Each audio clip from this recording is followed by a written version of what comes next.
Hi, everyone. My name is Emma Brown. Thank you so much for joining us today. I think many of you are maybe hearing about Whimble for the very first time.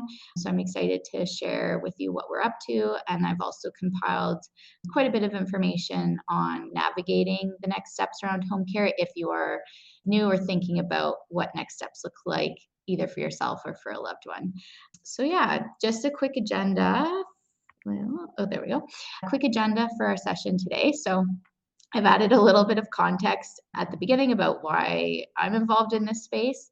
Again, we've put together some resources with some pretty common signs that you or your loved one may need additional support or something's not working in your existing support system. I've also, again, I'm not sure how many people are familiar with how home care works in Ontario or if they're experts or new to thinking about this. So we've just put together a few quick slides on how home care works in Ontario and what kind of the traditional systems look like. And of course, the topic of our conversation is really where those systems fall short and where the gaps are. And then that'll segue us into what the heck is Whimble, how our platform works, and we'll share some more information about our systems. So without further ado, so I just wanted to share a bit of context before we jump into this. I don't come from a home care background or a healthcare background, but I do come from having very real lived experience supporting people in my family with care needs. I have a younger brother with a physical disability. This is him getting hit with a curling broom by our other sister. So we give him a hard time sometimes. This is my beautiful grandma who passed away last year after a fairly rapid decline from dementia that started during kind of peak COVID years, and then she ended up passing away last summer. And then I also have an uncle who's a cheeky guy and has a developmental disability. So coming into the space again, not with like formal training in healthcare or home care, but with a lot of lived experience around living through different seasons of life and different needs. And I think my origin story for Whimble comes from being extremely frustrated and recognizing that even in best case scenarios where everybody's largely getting their needs met, it's still really freaking hard to navigate home care. And I don't think it should be this. And also recognizing through gaps with my loved ones that there is really no universal backup for when care fails or when traditional support systems can't accommodate real life. So for people who are new to thinking about home care for themselves or a loved one or friend, these are some critical signs to just keep an eye out for in their daily life. A big one is around skipping meals, weight loss, or unexpected weight gain. Maybe there's some unhealthy eating habits developing. Hygiene concerns is a big one. If you start to notice someone not changing, like wearing dirty clothes, or maybe having issues with incontinence, if their home is becoming messier and more cluttered and less safe from like a physical movement perspective, but then also from a hygiene perspective. Safety becoming a risk is also a red flag where someone's having a lot of falls, lots of bruising, or you hear about near misses recurring. I know the first thing most advisors say is to remove all area rugs from your home when those types of situations start happening, or if you witness or observe yourself moving less around the home, like not going into certain areas. Some people don't go down into the basement anymore or go upstairs. Maybe they're sleeping on the main floor all of a sudden. So just any sort of like changes to their movement around their home. Also red flags when the health of the individual is becoming less stable. So if you notice missed medications or missing appointments because there wasn't someone available to help them get to the appointment or remember to go to the appointment, help get them home, slower recoveries after illness or injury, or surgeries like a knee replacement surgery where there's just not enough support to help them recover quickly and to their best ability. And then overall, we sometimes see a pattern of independence shrinking. So this can mean people who become more and more housebound, they avoid outings, errands, social plans. Their world just starts to shrink because they're nervous about how they're going to get their needs met outside of their house, or nervous about exposing or having people witness some of those other slips like the hygiene or the weight loss or weight gain, etc. And obviously independence is also pretty directly tied to someone's ability to be spontaneous and to make life choices that are flexible. So when you end up structuring your day around when help is available for you instead of when you need that help to accommodate your life, that obviously directly impacts independence as well. So that's signs to watch out for the individual themselves if like the support system might be not adequate. And then there's also some signs to watch out for if you happen to be a primary or secondary caregiver to a family member or a friend or a neighbor.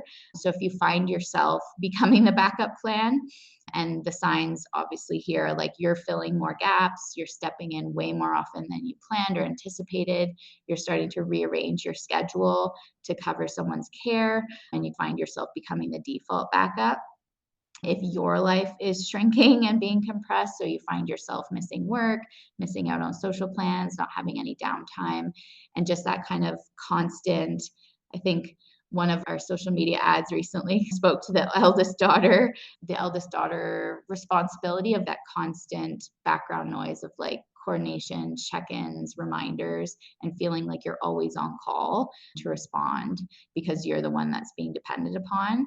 And obviously, this can all lead to burnout, and over 60% of caregivers do report experiencing burnout. So I just wanted to flag that if you find yourself in this category, you're not alone, and there are a lot of resources to help you from a mental perspective and from a respite care perspective. So we can share some of those afterwards as well if that's of interest to you. But obviously, signs of burnout can look like just that deep seated exhaustion where like just a couple hours of extra sleep is not going to solve your problem. And it can be both like a physical exhaustion as well as a mental or emotional exhaustion, and just that like mental overload and you can't process anymore.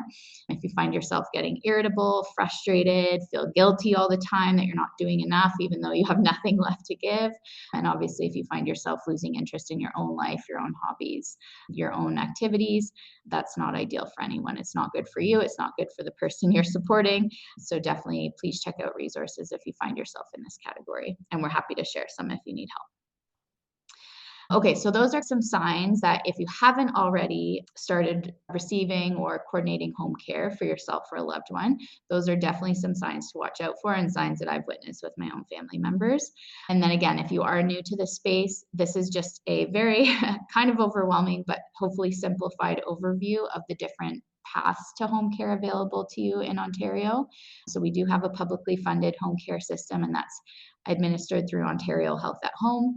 This is our government funded and government coordinated care program. We're typically looking at getting scheduled visits for very specific needs, and it fits best if you're looking for like essential, ongoing medical and personal care. So if you do need nursing supports, if you need personal care assistance every day or multiple times a day, this is typically where Ontario Health at Home will be able to support.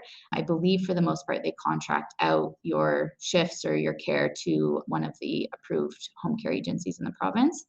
Obviously, it's great to have those fixed schedules and that reliability, but it does limit flexibility. So we do hear of people who are letting their care schedules dictate their lives. So, for example, if you're working with an agency where they give you like a window for your morning care of 6 a.m. to 11 a.m., someone will be there, and you never really quite know when someone's showing up, that really impacts your ability to make sure you can make it to early morning appointments, to get to school, to get to work, to get to breakfast with family.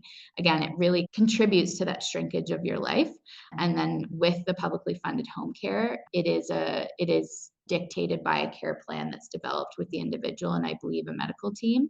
And then the tasks that the Ontario Health at Home coordinated care can support on are quite restricted within that box of the care plan. So again, it's like a basic foundational level, but certainly doesn't flex or accommodate different types of needs that might pop up from time to time. Again, if someone does have the means to pay for privately funded home care, there are a ton of private agencies out there where you pay out of pocket to hire your own care provider, either through an agency, or there's lots of Facebook groups and different platforms to find independent respite workers. This can be a much faster process where because you're not waiting for the government approval process, you can get faster access to getting the shifts in place. The hours are basically up to your budget and your needs. And I believe they're usually a little bit more flexible with the type of support they'll provide. Obviously, there's the cost barrier, and I won't say 100% of the time, but typically there are minimum commitments from those private agencies where it's, for example, a minimum hours per week that the client's committing to, or the shift itself has to be, say, a 3-hour shift minimum. So you do get into a more rigid structure, even with the added flexibility of it being a private system. I'll skip through the next couple because I feel like I'm taking too much time on the slide, but supportive housing and long-term care, that can look like someone living in an apartment unit where there's an agency staffing care on site, or it can look like long-term care, but some sort of residential setting. It can be ideal for people with higher or more complex care needs, or those who don't have anyone nearby to be that backup plan. And of course, it comes with its own trade-offs around a reduced feeling of independence. There can be very long wait lists, especially for the supportive housing units in Ontario. I've heard of 10 years plus. I'm not sure if that's changed drastically in the last few months, but that was the last I heard. And then again, because this is government funded or government subsidized, the scope of tasks that the PSWs or the personal care attendants can assist with are limited by what's in your care plan. Self-managed care programs, there's a couple of those in the province. There's direct funding, which is administered by the Centre for Independent Living in Toronto. There's family managed home care, which is a program through Ontario Health at Home. And this is basically where in certain situations, you receive the funding to hire and manage your own care providers. And this is great for people who really want control over who they're working with. They want control over doing their own scheduling. But it does, again, come with a very high administrative burden where the individual who receives the funding is basically running their own little home care team where they have to do the hiring, the firing, the scheduling, payroll, bookkeeping, taxes, all of those things that come with basically managing employees and submitting receipts and all of the reimbursement claim. Lots of flexibility and control, high administrative burden. I've heard it can be pretty much like a part to full-time extra job. And then of course there's us. So there's family and community supports. That's the informal care that someone receives from family, friends, neighbors, local community organizations or nonprofits. And this is great. It can fill the gaps. People can be flexible. People can accommodate certain needs, but it's not always, as a family member, I know that it's not always sustainable to constantly be on call or constantly feel like you're not doing enough. And it can also impact personal relationships where maybe instead of spending fun time with your loved one or your friend or your neighbor, it's really getting overtaken by the logistics of providing care. So it definitely can impact those personal relationships. Okay, so how does this kind of stitch together in reality? So if we look at somebody's core support system, can involve friends and family, it can involve public system care, it can involve private system care, other community supports like meal delivery services, other services like housekeeping or house cleaning, snow removal, etc. So typically once somebody's in the season of requiring care on a somewhat regular basis, they're in the process or they've built what their core support system looks like. And this is great. We need all of these pieces. But the issue is that there's still a ton of gaps, even with all these different pieces left together or all these pieces stitched together, there's still a ton of gaps where these systems just aren't designed to flex and move and shift and accommodate for real life on a 100% reliable basis. So with Whimble, as I'll go into in a little bit more detail in a minute, we get a lot of requests for exactly this type of gap filling support. So if someone just needs really urgently needs some respite and they need someone to take care of their mom or dad or child or whatever the situation is for a day, just so they can get a bit of a break to stave off that burnout as long as they can. If someone needs care that's not within that kind of medicalized care plan, but could use some extra support, companionship, meal prep, those types of tasks. If someone's recovering from surgery, so it's a very short-term need where the ramp-up process to get into the public system doesn't make sense.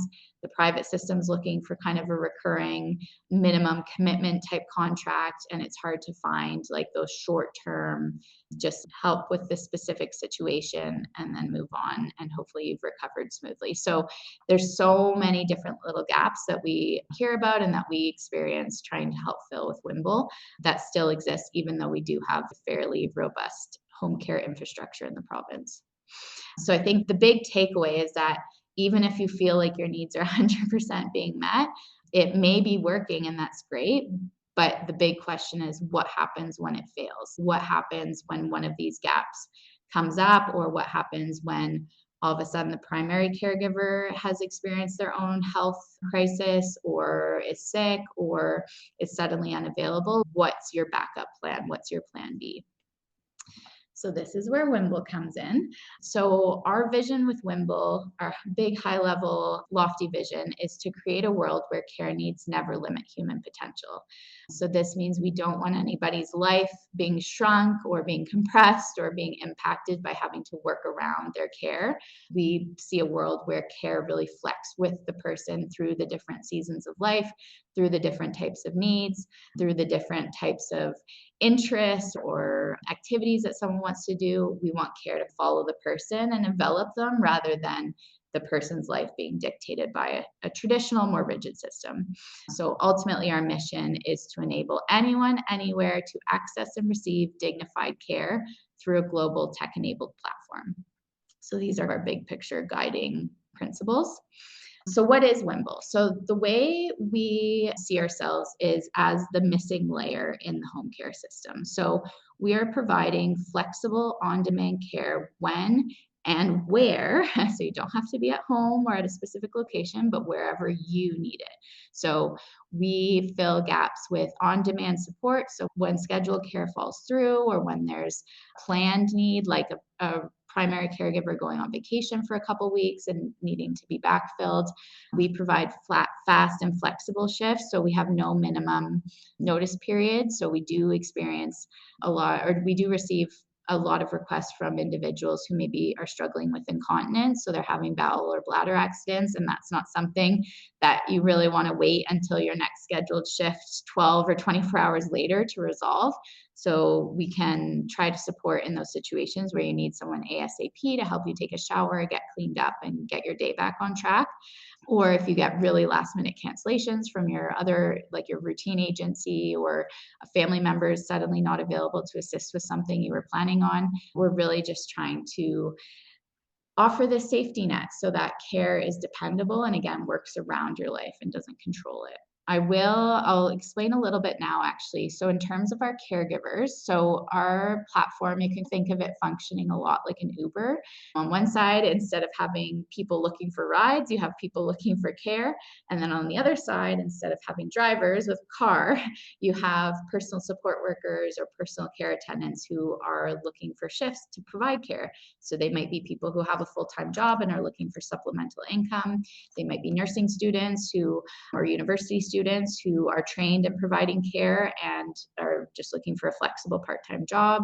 We have a few people on our platform who are recent retirees who aren't fully ready to give up on additional income, but they don't want to commit to a full-time or rigid schedule. And we put them through an extremely painful vetting process where they have to provide a million different documents. They have to provide recent vulnerable sector checks, 2 professional references, proof of COVID vaccination, a recent tuberculosis test, government ID, valid first aid and CPR. They have to provide us with a bio and a headshot because, as I'll mention in a second, you always get a profile of who's coming through your door or who's meeting you out in the community. So and they have to, critical one, they have to provide proof of liability insurance. So all of our care providers are independent contractors and they have their own liability insurance as home care providers to ensure that if worst case scenario, something does go wrong, like property gets damaged or someone gets injured, they are insured to address those situations. Okay, so what are the key elements of Whimble? So our kind of approach or thesis is that we really believe that care needs to be human-centered. And I think through my own experiences and through countless customer discovery conversations with people over the last few years, I think some systems or approaches in this province and elsewhere have lost the perspective of the human at the center of this, putting it a bit delicately. But yes, so we believe that clients belong in the driver's seat when it comes to their own care. So again, we believe that clients get to tell us when and where they need assistance, what they need assistance with, and they're really in control over the process. Again, we provide on-demand support, so we have no minimum or maximum notice period. We have no minimum commitment level. If you need us once a month, once a week, once a year, we're here. There's no like minimum commitment that you have to commit to ahead of time.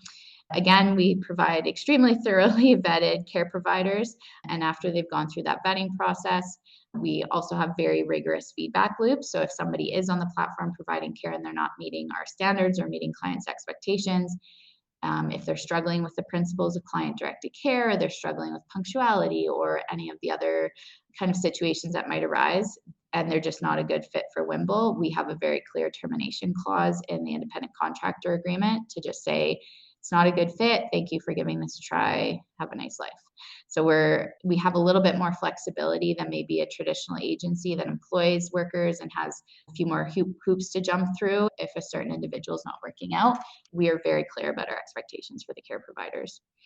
And then the way I describe this, the use of Whimble is if you can online shop, you can use our platform. So if you've ever purchased anything online, whether through Amazon or an independent retailer or anything else, you can use Whimble.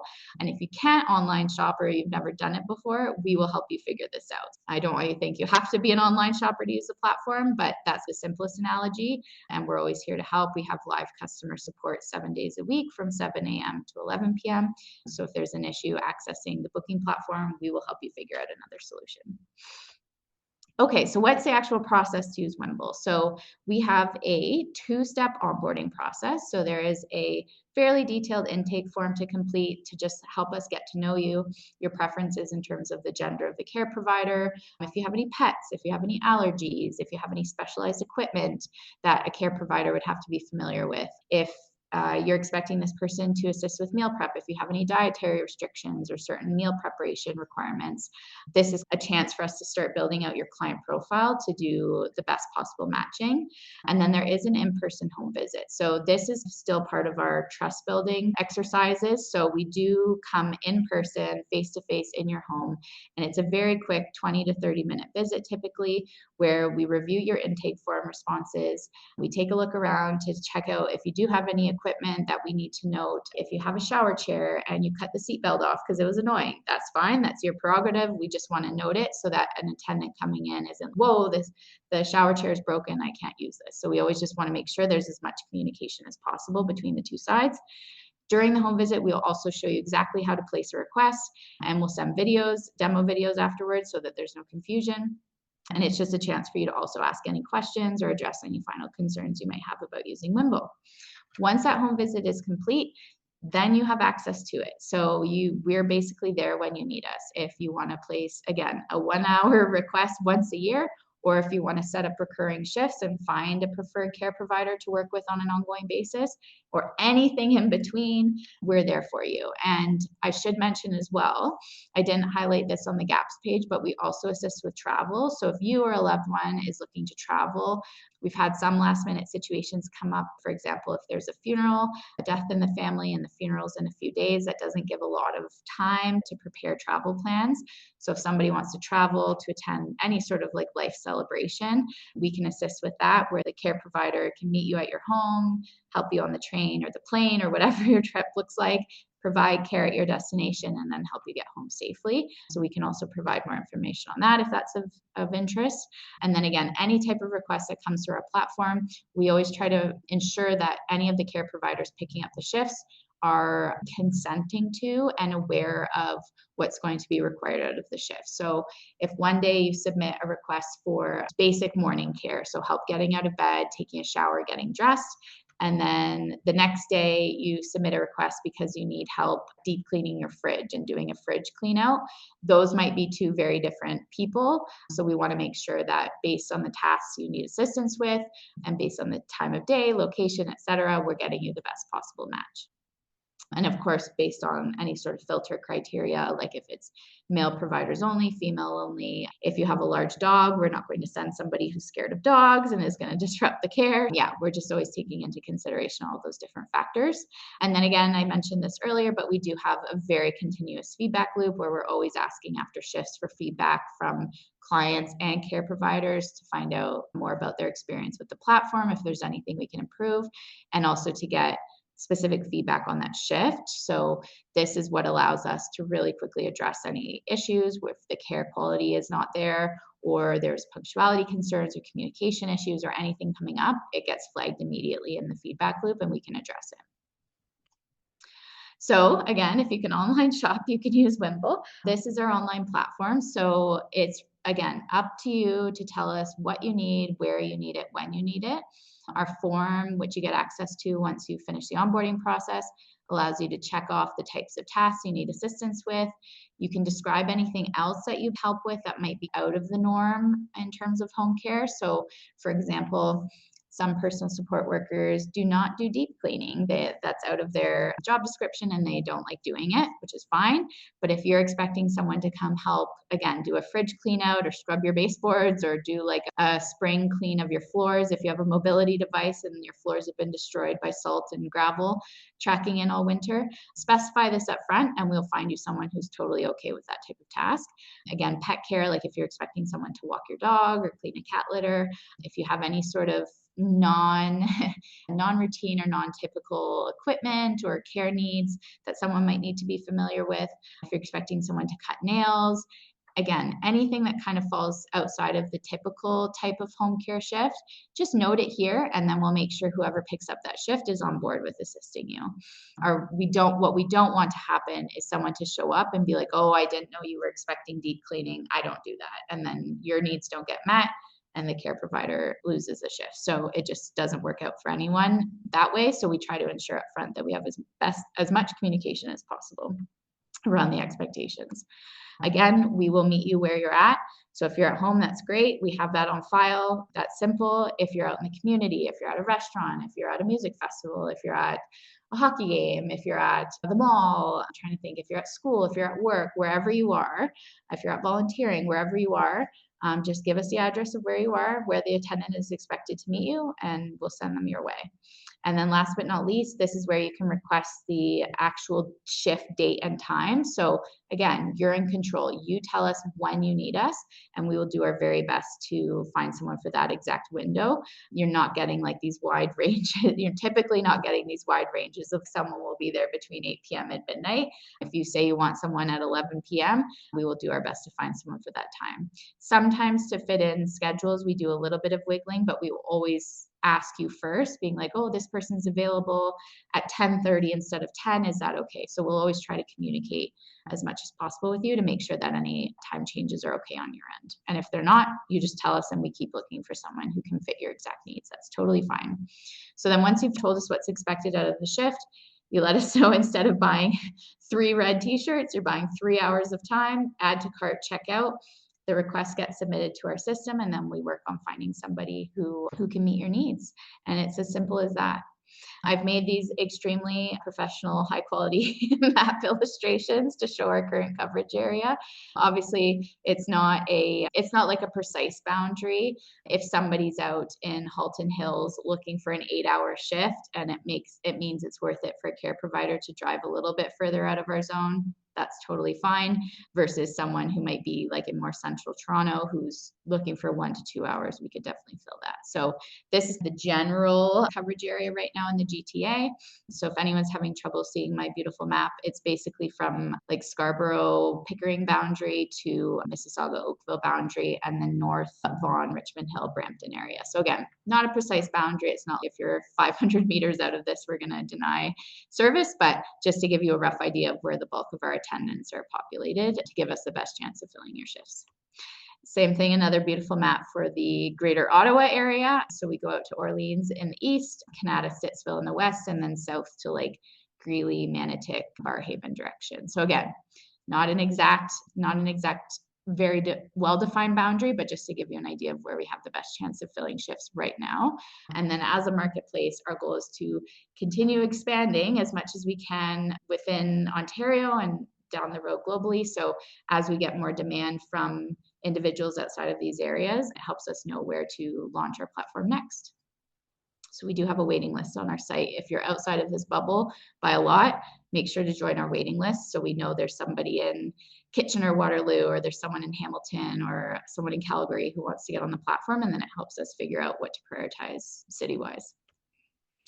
Just wanted to include a few client testimonials. We work with people with all different types of care needs in all different seasons of life, from children with physical or developmental disabilities, adults, young adults, seniors who maybe are experiencing care for the first time due to aging or are aging with a disability. And I'm very proud every time we get a positive review, because it means that we're adding value in all different types of situations. I love this one. This has been such a breath of fresh air. That was really validating that we are hopefully closing a gap that's not being filled right now. So this is Whimble. We really see ourselves as the future of care, and we're doing this by building and prioritizing in a client-centered, flexible, tech-enabled way. No more waiting on hold for hours trying to get through to an agency to figure out if or when someone's coming. We're really trying to leverage all the tools we have at our disposal in 2026 and do it in a way that still prioritizes the humans at the center of what we do. And our ultimate goal is to, again, really make a pathway to care that adapts to your life and works around it instead of limiting it and shrinking it.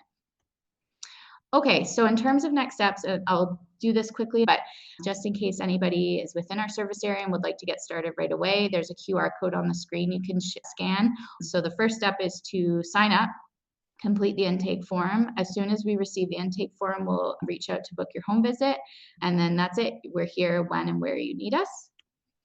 I also wanted to point out, just as an FYI, that we do also partner with event organizers. So in certain situations where there's like a large gathering, whether it's a music festival or a major sports tournament or a conference, we do try our best to encourage the event organizers to take on the burden of paying for care, so it's not the individuals having to pay out of pocket. So we've worked with a lot of amazing events and venues over the past few years, like the CNE in Toronto, Blues Fest here in Ottawa, the World Juniors last year. We've got a few in the pipeline for this summer that we're speaking with. So if you're ever thinking about attending something like some sort of public event or large gathering or conference or whatever it is, and you think, I would for sure attend this event if they had personal care attendants available to me or my loved one to make it less stressful and make sure we can get our needs met on site, make sure we can go to the bathroom, make sure we can eat, drink, get our raincoat or our winter coat on or off, like whatever those care needs look like. If you think that having an attendant supplied by the event would be a game changer for you, please send us an email or send our website to the event organizer. That also helps to nudge them, and we will reach out to them and guilt them into hiring us to ensure that their guests are fully supported. So definitely keep that in mind if there's anything happening in the community. We really don't want the burden of paying for care to just be on the individual, especially if there's going to be other people at the event who would benefit from the service. We're more than happy to reach out to any and all types of event organizers. We've done film festivals, community picnics, any type of gathering under the sun you can think of. I believe there's justification for having on-site personal care. To save the dates to flag, and then I think I'm done. We are hosting an in-person event in Toronto at the Society Clubhouse on May 13th. This is really supposed to be like a fun but still educational, productive night out for what we call what's called the sandwich generation. So if you're someone like me who's maybe helping support aging parents, maybe balancing kids, maybe balancing a slightly busy job, and you're really struggling to figure out how to make sure your parents are fully supported, we're bringing together a panel of experts to share their experiences. It's a very diverse panel from different experiences, different lived experiences, different perspectives. So we're really excited to have them share their knowledge. And also there'll be cocktails and yummy food and just hopefully like a fun vibe to tackle some of the more challenging aspects of this season of life. And then in turn, going back to our Whimble event service, we are partnering. We haven't announced this on social media yet, but we have been hired, by Golf Canada to support the RBC Canadian Open, which is happening in mid-June at Osprey Valley Golf Course, just north of Toronto. So if you or anyone in your life is a big golf fan, and it would be a game changer for them to be able to access personal care while enjoying the tournament, please check out those tickets because the attendant care is going to be covered in the cost of admission. So props to Golf Canada and many others for recognizing the importance of this service. Okay, so thank you, Q&A. Okay. I have a few questions asking about kind of the east end of the GTA, Oshawa, Whitby. We do have a few care providers on the east end who may be willing to travel. And if we do get more people signing up from that area east of Scarborough, that'll help us target our recruitment in that area. So if you are in that kind of GTA expert, but like Pickering, Oshawa, Whitby, that direction, please do sign up, and then we'll either be able to support right away if we can, or it'll push us to recruit more care providers in that area and get you up and running shortly. Okay, after filling out the form, how long does it take to start using your services? So, very good question. Thank you. Something I didn't mention is please, please, please sign up before you need us. It can take realistically at least 24 hours to complete the sign up process because you have to complete the intake form and then we have to book an in-person home visit. In really urgent emergency situations, we can hustle and get someone there same day to complete the home visit, but it's really not ideal. It adds more stress to what I'm sure is an already stressful situation for you. So please sign up before you need us so that we've got everything. We've got your client profile built. We've got your needs, your preferences all ready to go, and we can respond quickly if and when something does come up. Question around switching supportive housing providers. If your care needs and if the current one doesn't meet your care needs and the current building has become unsafe and has security issues. Very sadly, this is not an uncommon question. I don't have a great answer for you. I know of many people who are in this situation where they've gotten this like glorified supportive housing unit and they've finally gotten off the wait list and gotten moved in, and then realizing that like it's not really meeting their needs or expectations. So if you find yourself in that situation, I would encourage you to reach out in the local community to talk to others who might have found a solution. I would talk and make complaints as much as possible, whether that's through Ontario Health at Home or the agency who's staffing your building. I wouldn't say there's any perfect solution to that problem, and I'm really sorry you're going through that, but it's sadly not uncommon based on my conversations with many people who are living in these units. I will say that we do have a lot of clients who do live in supportive housing who will use us when they leave the building because that's where your supportive housing supports typically end. So if you need help out in the community or if you need help for tasks outside of your care plan, we do have several clients who technically live in this like 24/7, 100% of your needs met supportive housing environment who are still using us for supplemental care. Okay, so similar question, is there conflict of interest or additional paperwork for folks who are living in independent living homes where they've paid for care services but would like to use Whimble instead? So we haven't been in a situation where somebody's replaced their independent living care provided care or their supportive housing care with Whimble, but we do often get into situations where we're supplementing. So say, for example, you're someone who in your care plan, it says this person needs assistance showering, bowel care, bladder care, and getting dressed, and that's it. And that's the limit, that's the scope, like boundary of your care plan. If there's days where you need assistance with meal prep or you need assistance with one-off tasks, like we hear horror stories, or we've been a part of horror stories where like an apartment building is getting fumigated for some sort of infestation, like cockroaches or bed bugs. And the agency on site says, helping you prepare for fumigation is not part of the scope of your care plan. And it's like, this is a person who's living here because they need assistance. So how can you put up that type of boundary? So we've been pulled in situations where someone's just not getting 100% of their needs met because of the restrictions of their care plan. We get called when people need assistance outside of their home or outside of their building when the supportive housing supports stop. So yeah, really, there's no conflict or additional paperwork required. Okay. Sorry, there's a lot of questions coming in. So I'll try to, I'm going to try to wrap this up soon, but I will follow up in an email with if there's any I've missed that we need to address. But one good question or two related questions that have just come in are around nursing care, wound care, medication administration. So as of now, Whimble's kind of limited to the PSW level of care and below. So that's typically assistance with activities of daily living, like bathing, toileting, dressing, etc. And then anything, again, kind of below or in between that around like companionship, errands, meal prep, housekeeping, pet care, etc. But hopefully in the future, we will be able to offer more flexible options for nursing care. So wound care visits, help with medication administration, help with catheter changes, those types of things. That is definitely on our roadmap. So please bear with us while we figure that out. We can help with medication reminders, or if somebody needs help getting water in order to take their medication, that sort of thing. But these are not RPNs or RNs providing the care typically. Okay, last one, and then I'll wrap this up. If anyone on the call was joining to inquire about getting a job, please go on our website, and under Get Started, there should be a way to funnel you to the job application process. We're not currently hiring very heavily, but please submit your information and we'll definitely be in touch if we have a need in your area, especially if we have people signing up kind of outside of those boundaries, or the demand within the boundaries starts to grow exponentially. We'll definitely be in touch, so get your name on the list. Okay, I think that's it for now. If you have any questions specific to your situation that you want to chat through with us, feel free to reach out by email or through our 1-800 number anytime. Okay, sorry to take up more of your lunch break, everyone, but I really appreciate everyone joining and look forward to hearing from you. Take care.